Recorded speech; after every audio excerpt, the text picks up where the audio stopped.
nation can survive without saving for tomorrow. The reason why we are talking about massive borrowing today is because we didn't save yesterday.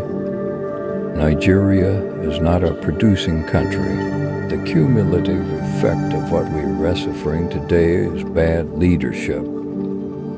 Nigerians remain hopeful for a national rebirth, which implies returning Nigeria to Nigerians, farmers, teachers, and students, lecturers, artisans, workers, pensioners, and over 100 million poor Nigerians who are not sure where their next meal will come from. We have to move from sharing formula to production formula. All our young people in their productive age are not doing anything. So we are going to have a crisis. Those who steal, if they come to church, they will give them front seats. So why would they not steal? They are the ones who are given chieftaincy titles. They are the ones who get titles in the world. So we need to change all that. Such a noble task of restoring Nigeria to Nigerians breaks no conscientious objectors. I hardly use war metaphors for political analysis due to my belief that politics is not adversarial and not war. The issue of tackling corruption and reducing the cost of governance is simple as it will start with me and my family members. There is no need creating an office of the First Lady to pacify women when I can make them handle critical positions in Nigeria. If a man has not created wealth, he cannot manage wealth. I remember Ngozi Okonjo-Iweala crying every day, begging us to save this monies for the rainy day. Most governors disagreed. They said, let us share it. Now we are borrowing to feed.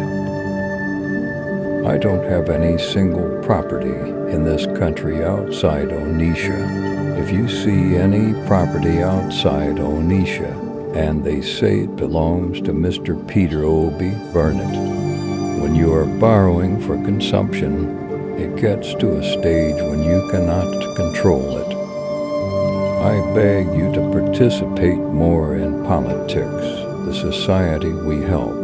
Them abuse today will take its revenge tomorrow. If I sleep in a hotel and have to pay 250,000 naira a night, I will be awake all night feeling like I was robbed. The only way out of recession is to spend for growth.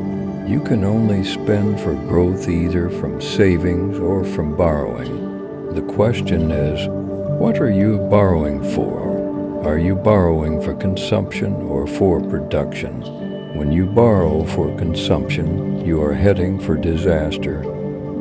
I have never traveled abroad for medical checkup.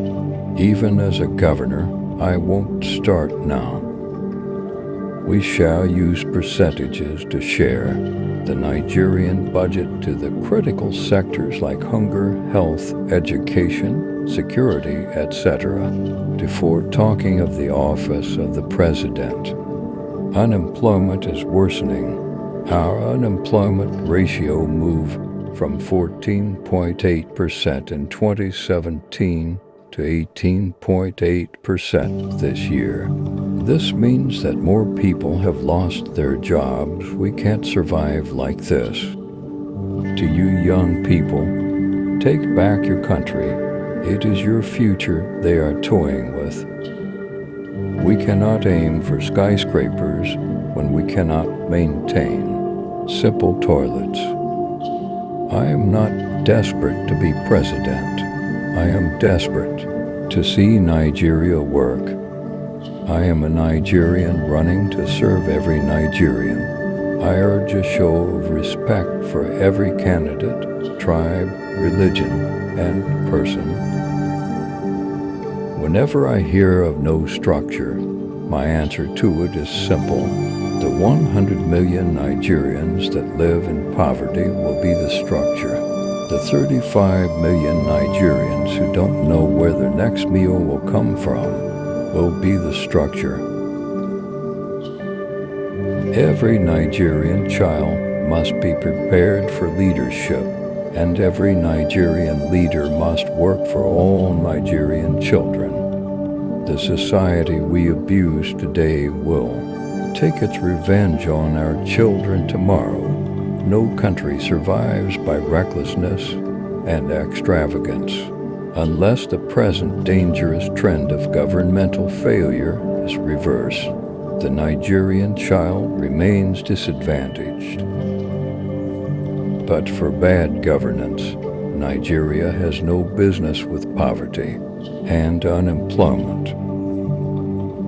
Every part of Nigeria has the potential to grow and compete, but we are not doing that.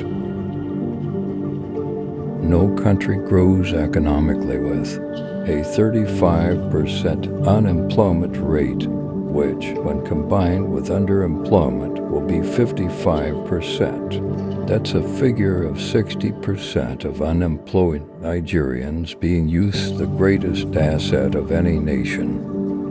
We must begin to look at the history of people who vie for any political positions in our country. Where was the person 25 years ago? What was he or she doing? How has he or she managed wealth and other leadership positions?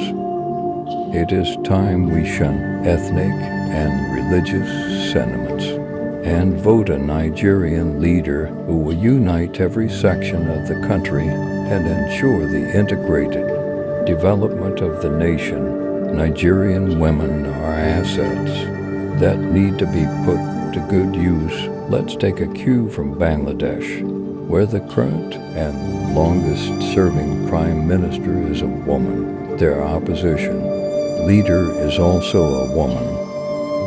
I have always sued for the support of small businesses. They are the engine of economic growth, with well-articulated fiscal and monetary policies. Our small business sector will boom and catalyze the economy for more growth and development. A father must leave a better place for the children. That's why he sacrifices to make life better for them. That is what leadership should be. We need the type of growth that will educate our children and provide primary health care for all the communities.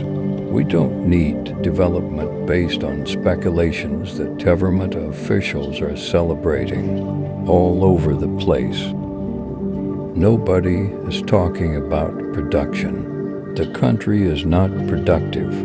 That is why we are preoccupied with sharing. If we are productive, it will be very easy for Nigeria to grow and create jobs and do what others are doing.